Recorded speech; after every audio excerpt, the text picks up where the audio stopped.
होता है और भगवान विष्णु को समर्पित होता है। बैसाख के महीने में एक पकवान बनता है शंकर जी का।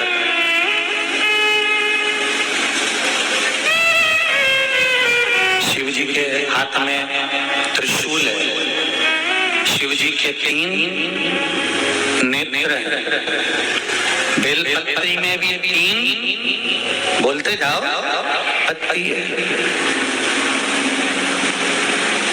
बैसाख के महीने में जो शंकर भगवान को प्रसाद का भोग लगता है उसमें भी 3 ही चीज मिलती है। सत्तू कोई दूसरे महीने में बनता है? जम के तो बोलो नहीं। कब बनता है? यही बैसाख के महीने में। चने की दाल, गेहूं और जौ, इन तीनों को गलाकर सेक कर जो सत्तू तैयार होता है, इसी बैसाख के महीने में परशुराम जयंती के दिन या अमावस्या के दिन या पूर्णिमा के दिन शंकर भगवान को समर्पित होता है और भगवान विष्णु को समर्पित होता है। दुनिया के लोग कहते हैं क्या होता है सत्तू से? सास अपने बहू से कहती है बेटा सत्तू बना ले, थोड़ा सा सत्तू बाजार से ले आना, 10 रुपए का खरीद कर ले आना। आज सत्तू आज पूजन करेंगे सत्तू की, अच्छे तृतीया है, थोड़ा सा पूज देंगे, थोड़ा सा भगवान को भोग लगा देंगे, सत्तू का लड्डू बना लेंगे। बोलो री चीज सही है कि गलत है? बाजार में भी सत्तू मिलता है तो बच्चे कहते हैं, बहुएं कहती है कौन खाएगा? काय तो ला रहे हो? सत्तू का क्या काम है? और शिव महापुराण की कथा कहती है, स्कंद पुराण की कथा कहती है, जिस समय पर बैसाख के महीने की सुंदर अमावस्या का दिन था, उस दिन माता पार्वती शंकर भगवान के लिए जब पकवान बनाने के लिए बैठी, कुछ नहीं मिला, तब माता पार्वती ने 3 अनाज को लिया, एक चना, दूसरा गेहूं और तीसरा जो इन तीनों को भींग रहे थे उसको लेकर आए गंगा जी में से, उसको सेक कर माता ने अंगीठी पर और उसका जो सत्तू बनाकर शिव को दिया। शंकर भगवान ने कह दिया, सुन पार्वती, ये सत्तू नहीं, ये मेरी औषधि है। बैसाख के महीने में जो खाएगा वो जिंदगी भर रोएगा नहीं, शरीर से स्वस्थ।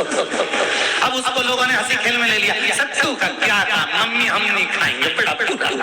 शिव जी का एक चीज बैसाख के महीने में पियो बेल। बेल मतलब समझ गए? बेल का रस। बैसाख के महीने में पियो बेल और शरीर को रखो ऑलिव से। शरीर बेकार नहीं, शरीर बेकार नहीं।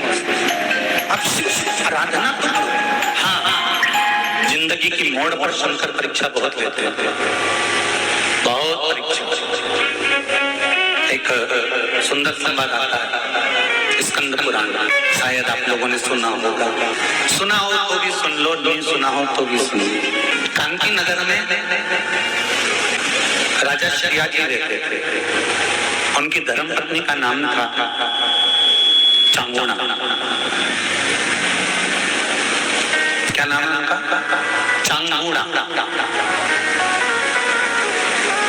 चांगुणा शिव भक्ति में लीन रहती थी, उसे शंकर की भक्ति के सिवा कुछ सुहाता ही नहीं था, शिव आराधना के सिवा उसको कुछ भाता ही नहीं था। दिन भर शंकर की शरणागति करना, शिव का स्मरण करना, शिव भक्ति में डूबे रहना। शंभो शंकर कह रहे, माँ उमा से, माँ पार्वती से, मेरा महेश कह रहा है, मेरा बाबा भोलेनाथ, मेरा बाबा विश्वनाथ, मेरा त्रिकालदर्शी कैलाशी अविनाशी कह रहा है कि हे पार्वती,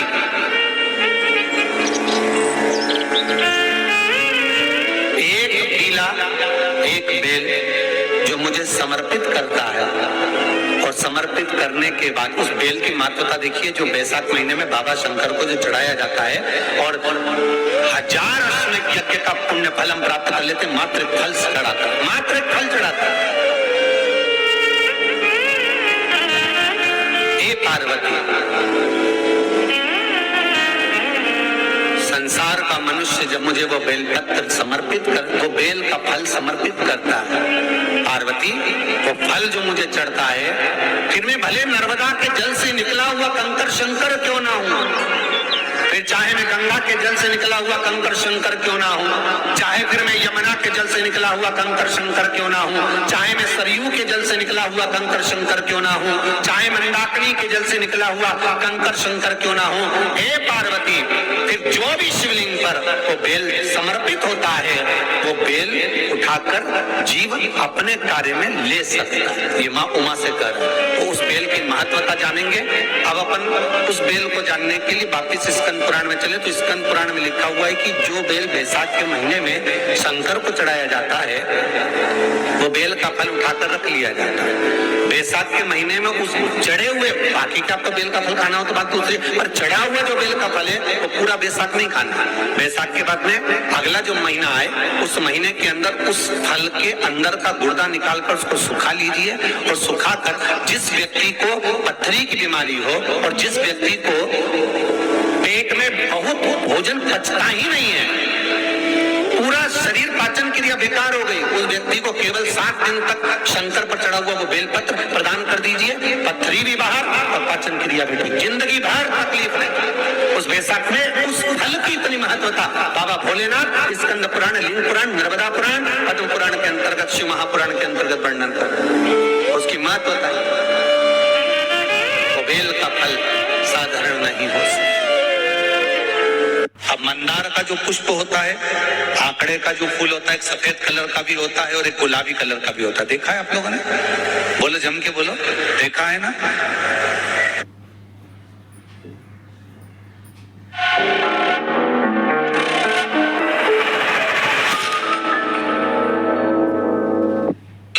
देखा है ना?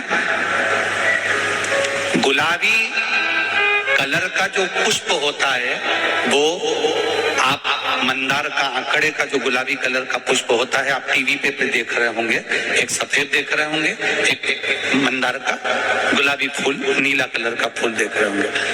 जो नीला कलर का जो पुष्प होता है, गुलाबी कलर का जो आंकड़े का फूल होता है, प्रयास करना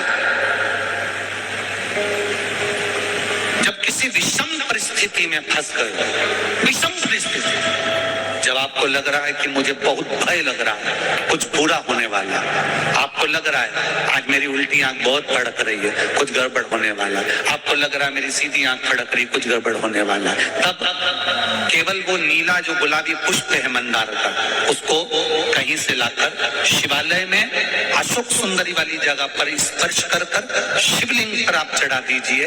आपकी विषम परिस्थिति कैसी भी होगी वो रास्ता बनाकर बाहर निकल जाएगी। आपको फंसना नहीं, परेशान नहीं। मंदार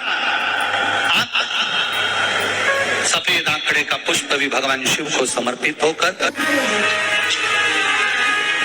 जैसे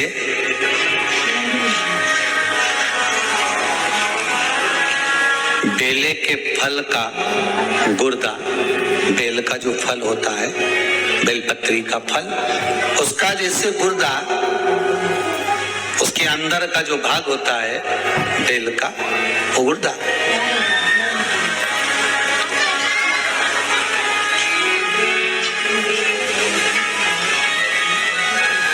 उसको अग्नि में जलाकर उसकी भस्म तैयार कर कर छान कर जब जब आपके यहाँ विद्वान ब्राह्मण शिव जी का अभिषेक कराते हैं, पूजन कराते हैं, तो उसमें लिखते हैं पूजन के साहित्य में बेलपत्री, धतूरा, दुर्वा, ये उसमें नीचे लिखेंगे भस्म। लिखते कि नहीं लिखते? लिखते हैं ना, भस्म अभिषेक में चाहिए रहते हैं। तब उस भस्म का थोड़ा सा भी भाग आप अगर शिव को समर्पित कर रहे हो तो ये जान लें कि शंकर मनवांछित फल प्रदान कर रहे हैं। शिव फल प्रदान कर रहे हैं।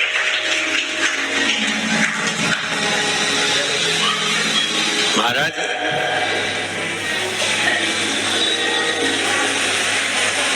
बेलपत्री के वृक्ष के नीचे बैठकर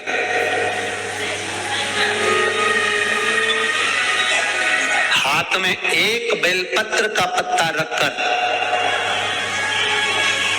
आप पंचाक्षर मंत्र नमः शिवाय, ओम नमः शिवाय, या श्री शिवाय नमस्तुभ्यम या महामृत्युंजय मंत्र का स्मरण कर रहे हो, पर डंडी का भाग अपनी ओर, बेलपत्र की बीच वाली पत्ती का भाग बीच वाली उंगली की ओर रखकर अगर आप स्मरण कर रहे हैं और अपनी कामना कर कर बेलपत्री के वृक्ष के नीचे बैठकर उस पत्ते को सम्मुख रखकर बाबा से विनय कर कर एकांत में उस बेलपत्री के वृक्ष की छांव में, बेलपत्री के वृक्ष की छांव आप कामना कर कर उस पत्ते को शंकर भगवान के ऊपर समर्पित कर रहे हैं, तो ये जान कर रखें कि पार्वती और शिव का मिलन करवा रहे हैं और अपनी मनवांछित फल कामना पूर्ण करवा रहे हैं। क्योंकि शिव और पार्वती का जब मिलन होता है, शंकर पार्वती जब एक दूसरे के सम्मुख में होते हैं, शिव और पार्वती जब एक दूसरे के सामने अपने बच्चों के कारण एक दूसरे के सम्मुख में आते हैं, तो उनके चेहरे पर प्रसन्नता का भाव आ जाता है। तो फल, मनवांछित फल की कामना आप जिस कामना के लिए कर रहे हैं, विवाह के लिए, नौकरी के लिए, सर्विस के लिए, व्यापार के लिए, रोग मुक्ति के लिए, आप जिस कामना से कर रहे हैं